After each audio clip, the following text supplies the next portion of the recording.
और जिस तरह से उसकी कार्रवाई थी यूनिट की, वो गैर कानूनी थी और ये बेहद ही गंभीर मामला है। ये कोई साधारण करप्शन का मामला नहीं है। दिल्ली देश की राजधानी है और आप राजधानी में बैठकर राजनीतिक दलों की जासूसी करवाएंगे, न्यायिक अधिकारियों की जासूसी कराएंगे, एलजी हाउस या सरकारी कार्यालय उनकी जासूसी करवाएंगे। मुझे तो ऐसा लगता है कि ये राष्ट्रीय सुरक्षा का मामला है और मनीष सिसोदिया को सीबीआई तुरंत गिरफ्तार करे और इस जासूसी कांड की तह तक जाए तो इसमें और भी चौंकाने वाले परिणाम आएंगे। आपको ध्यान होगा, मैंने पिछली बार भी ये लेटर आपको दिखाया था। सीएम के एडवाइज़र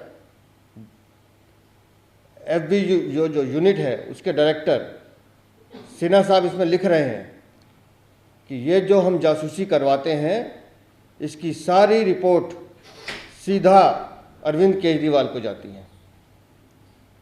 तो मैं अरविंद केजरीवाल से भी पूछना चाहता हूँ,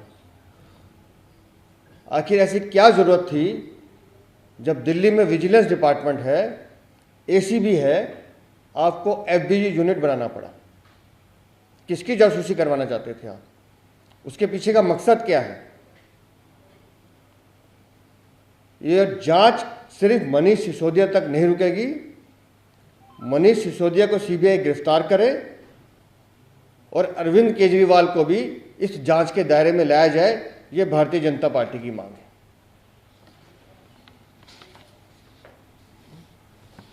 मित्रों, जैसा आपने देखा, सबसे पहले तो भारतीय जनता पार्टी इस परमिशन की, इस प्रोसिक्यूशन की जो निर्णय लिया गया उसका स्वागत करती है।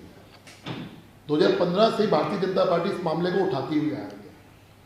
आपको याद होगा कि जब ये फीडबैक यूनिट बनाया गया था उस वक्त भी भारतीय जनता पार्टी ने इसका बहुत विरोध किया था और किस प्रकार से सीक्रेट सर्विस फंड के नाम पर करोड़ों रुपया ट्रांसफर किया गया इलीगल तरीके से, कैमरेस खरीदे गए और जब उस वक्त बात आई थी 700 लोगों की, मैं बात कर रहा हूँ 700 लोगों की उस वक्त, जिसमें राजनीतिक दल के लोग भी थे, जिसमें दिल्ली सरकार के अफसर थे, मीडिया हाउसेस के लोग थे, उसमें जजेस के नाम थे।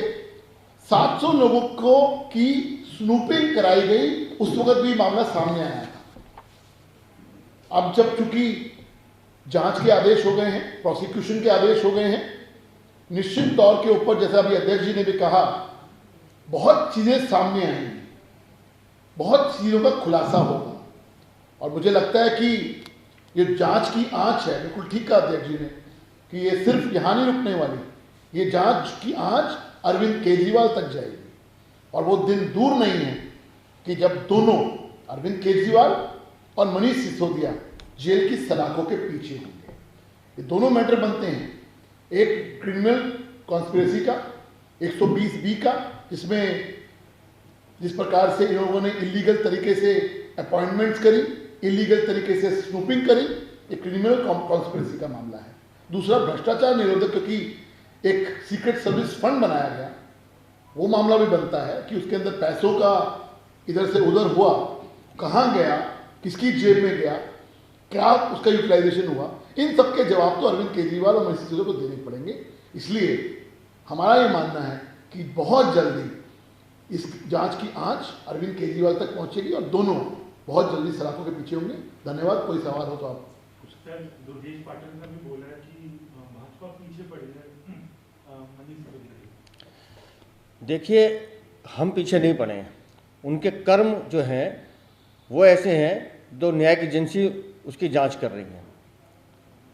मनीष सिसोदिया दावा करते हैं बेहतर शिक्षा मंत्री होने का। दिल्ली के बच्चे, अभिभावक अब ये पूछ रहे हैं कि दिल्ली का शिक्षा मंत्री शराब घोटाला करवाता है, जासूसी कांड कराता है, तो ऐसे शिक्षा मंत्री को दिल्ली में रहने का अधिकार है क्या? तो मनीष सिसोदिया के कृत्य ऐसे हैं, अरविंद केजरीवाल और उनकी सरकार के कृत्य ऐसे हैं कि जिसका परिणाम सामने आ रहा है। कायर और झूठे लोग हो, ऐसा मनीष सिसोदिया का ट्वीट है और कह रहे हैं जैसे जैसे आप पार्टी बढ़ेगी वैसे वैसे आप लोग एलिगेशन लगाएंगे और केसेस करवाएंगे, तो कमजोर लोगों की निशानी है। कमजोर लोग शिक्षा की आड़ में शराब घोटाले और जासूसी कांड करवा रहे हैं।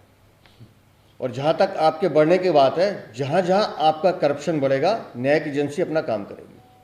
इसमें ऐड कर दूं, इसी में एक बात जो अभी बात करी मनीष सिसोदिया ने, यही कुछ जो रिटॉर्टिक्स था, यही बातें जो करते थे जब वो सत्येंद्र जैन गिरफ्तार हुए थे, तब भी ये बातें हुई थी।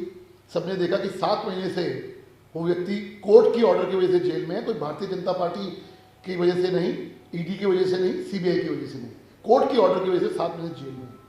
विजय नायर जो इनके मीडिया के सब कुछ हैं, रहनुमा हैं, और कहते थे, ये आप डायलॉग इनका आता था कि हमें गुजरात के चुनाव है इसलिए हमें परेशान करने की कोशिश की जा रही है, आम आदमी पार्टी बढ़ रही है, यही बातें करते थे। क्या हुआ? विजय नायर 4 बार से उनकी बेल रिजेक्ट हुई है, 4 बार से। तो इसका मतलब कहीं ना कहीं केसेस में दम है।